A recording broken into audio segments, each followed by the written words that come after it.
Wahai manusia, aku heran pada orang yang yakin akan kematian, tapi ia hidup bersukaria. Aku heran pada orang yang yakin akan pertanggungjawaban segala amal perbuatan di akhirat, tapi ia asik mengumpulkan dan memupuk harta benda. Aku heran pada orang yang yakin akan kubur, tapi ia tertawa terbahak-bahak. Aku heran pada orang yang yakin akan adanya alam akhirat, tapi ia menjalani kehidupan dengan bersantai-santai. Aku pada orang yang yakin akan kehancuran dunia, tapi ia menggandrunginya. Aku heran pada intelektual, tapi yang bodoh dalam soal moral. Aku heran pada orang yang bersuci dengan air, sementara hatinya masih tetap kotor. Aku heran pada orang yang sibuk mencari cacat dan aib orang lain, sementara ia tidak sadar sama sekali terhadap cacat yang ada pada diri sendiri. Aku heran pada orang yang yakin bahwa Allah Subhanahu wa Ta'ala senantiasa mengawasi segala perilakunya, tapi ia berbuat durjana. Aku heran pada orang yang sadar akan kematiannya, kemudian akan tinggal di dalam kubur seorang diri, lalu dimintai pertanggungjawaban seluruh amal perbuatannya, tapi ia berharap belas kasih dari orang lain. Sungguh tiada Tuhan kecuali aku, dan Muhammad adalah hamba dan utusanku.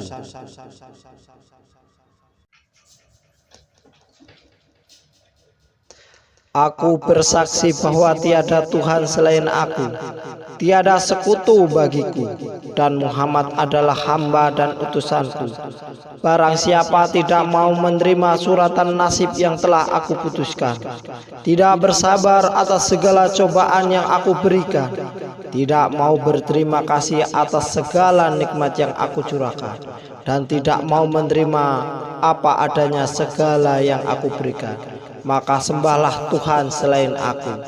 Barang siapa yang bersusah karena urusan dunia, maka saja ia marah kepadaku. Barang siapa yang mengadukan musibah yang menimpa dirinya pada orang, ia sungguh berkeluh kesah padaku.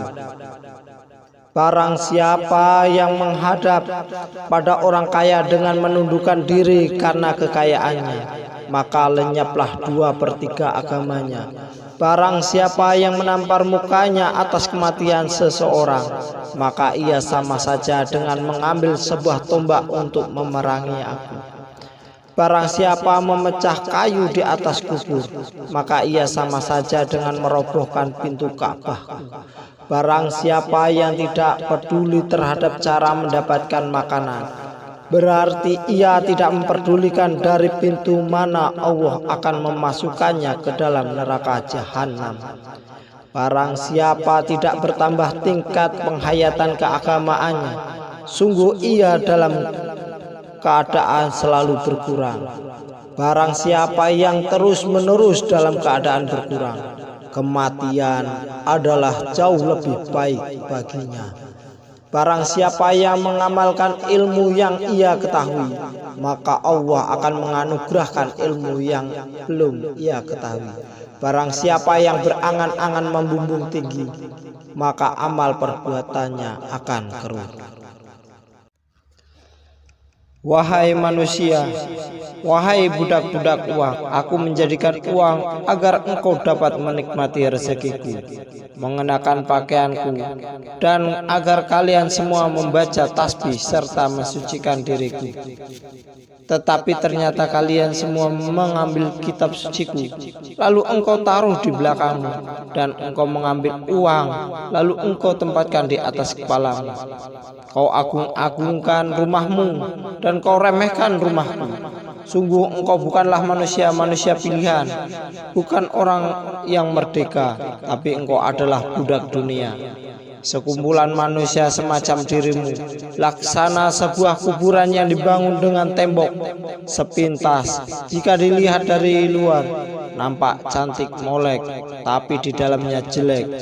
Begitu pula dengan sikapmu, sepintas kalian berbuat bajik, simpatik dan penuh kasih pada orang lain dengan mulutmu yang manis dan perbuatanmu yang indah memikat. Namun itu pula engkau sesungguhnya hatimu keras dan kasar serta budi pekertimu yang nista. Wahai manusia, bersihkanlah perbuatanmu dari noda, lalu memintalah kepadaku. Sungguh aku akan memberi kepadamu lebih banyak dari apa yang diminta oleh para peminta.